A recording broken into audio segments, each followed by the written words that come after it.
Ignorance is bless. آپ کو زیادہ پتہ نہیں ہوتا, آپ خوش رہتے ہو اپنے چھوٹے سے ببل کے اندر. آپ آئے, آپ نے بہت ساری چیزیں کیں, آپ نے پولیٹیکل اویئرنیس پھیلائی, آپ نے لوگوں کے سامنے نظام کو سامنے لا کے رکھ دیا. آپ کو پرسنلی کیسا فیل ہوتا ہے کہ اگر آپ فار ایگزامپل کامیاب نہ ہوئے, اگر یہ سارا نظام دکھانے کے بعد آخر میں جو آپ کہتے ہیں کہ یار یہی بڑے لوگ, پاورفل لوگ, وہی سسٹین کیے. میں آپ کو پرسنل ایگزامپل سے دیتا ہوں. میرے والد صاحب جو ہیں, ہی از 6 days younger than Pakistan, right? So he's 76. بڑا ایوڈلی وہ ایک ٹاک شو دیکھا کرتے ہوتے تھے, بہت ایوڈلی. ان کا ایک بڑی ہوپ تھی اس ملک کے ساتھ, اس ملک کے فیوچر کے بارے میں. اپریل میں جب یہ آپ کا ہوا ہے, he stopped watching politics, has regressed, dementia ان کا ہے, وہ سننا بھی نہیں چاہتے.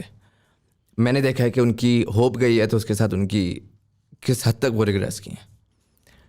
اگر آپ کامیاب نہیں ہوئے, اگر آپ جو ہے وہ نہیں سیو کر سکے, تو جو وہ تمام لوگ ہیں جنہوں نے امیدیں لگائی تھیں, جنہوں نے یہ محنت کی تھی, یہ ہوپ کیا تھا کہ یار اس ملک کے اندر ہم کچھ نکال سکتے ہیں, ان کا کیا ہوگا؟ How do you feel about that? دیکھیں, میں آپ کو ایک بات بتاتا ہوں. پہلے تو آپ اگر انسان کی تاریخ پڑھیں نا, تو وہ بڑا واضح ہے کہ قوموں کی زندگی میں اونچ نیچ ہوتی ہے. اب جرمنی اور جاپان سیکنڈ ورلڈ وار میں بالکل ہی تباہ ہو گئے. 10 سال میں ملک کھڑے ہو گئے, کیونکہ وہ قومیں ہیں, انہوں نے آپس میں مل کے پھر کھڑے ہو گئے. تو یہ یاد رکھیں کہ قوم تباہ کبھی بھی اچھے برے وقت سے نہیں ہوتی. قوم تباہ تب ہوتی ہے جو اللہ نے قرآن میں ان کی اللہ فرماتے ہیں کہ میری زمین پہ نکل کے دیکھو کتنی قومیں تباہ ہوئیں جو میرے حکم پہ نہیں چلی. تو جو اللہ کا سب سے بڑا حکم کیا ہے؟ 2 اس کے حکم ہیں قوموں کے لیے. ایک قوم میں عدل اور انصاف پیدا کرو.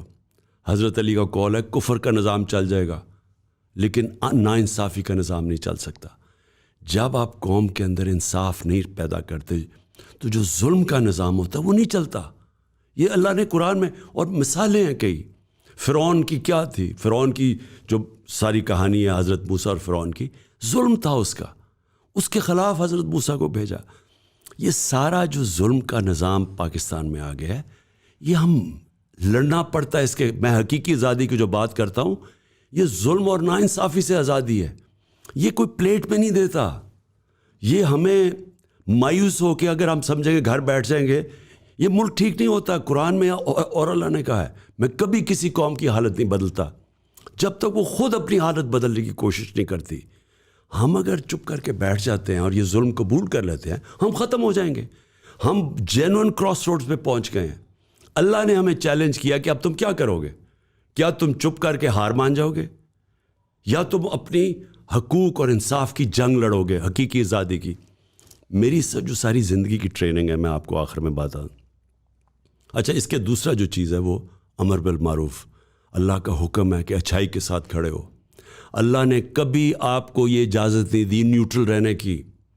جب حق اور باطل کا ہوتا ہے آپ کو کھڑا, اللہ کا حکم ہے حق کے ساتھ کھڑے ہو, ظلم کے خلاف کھڑے ہو, آپ بدی کے خلاف جنگ لڑیں, جہاد لڑیں. تو معاشرے نے انصاف کے لیے, اس کے لیے آپ کو جدوجہد کرنی پڑتی ہے.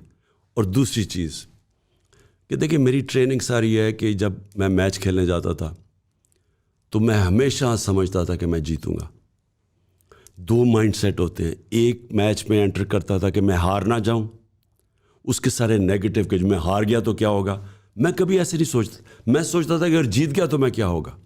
تو اس کا مائنڈ سیٹ مختلف ہوتا ہے, وہ پازیٹیو ہوتا ہے, وہ سارا وقت اپرچونٹیز دیکھ رہا ہوتا ہے جیتنے کی. جو یہ آپ بات کرتے ہیں نا کہ ہم اگر ہار گئے تو کیا ہوگا, تو وہ تو کچھ بھی ہو جائے گا.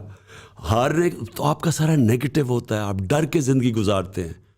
جو جیتنے والا ہوتا ہے اس میں دلیری ہوتی ہے, وہ سمجھتا ہے کہ جو بھی چیلنج آئے میں ہرا دوں گا ان کو. اور وہی لوگ جیتتے ہیں, چاہے وہ بزنس میں ہو, دنیا میں ہو. کبھی بھی نیگیٹو مائنڈ سیٹ سے کوئی نہیں جیت سکتا. تو میرا تو کبھی میرے میں شک ہی نہیں ہوا کہ یہ ایک دن پاکستان ایک عظیم قوم بنے گی, اور انشاءاللہ ہم سٹرگل کر کے بنائیں گے اس کو.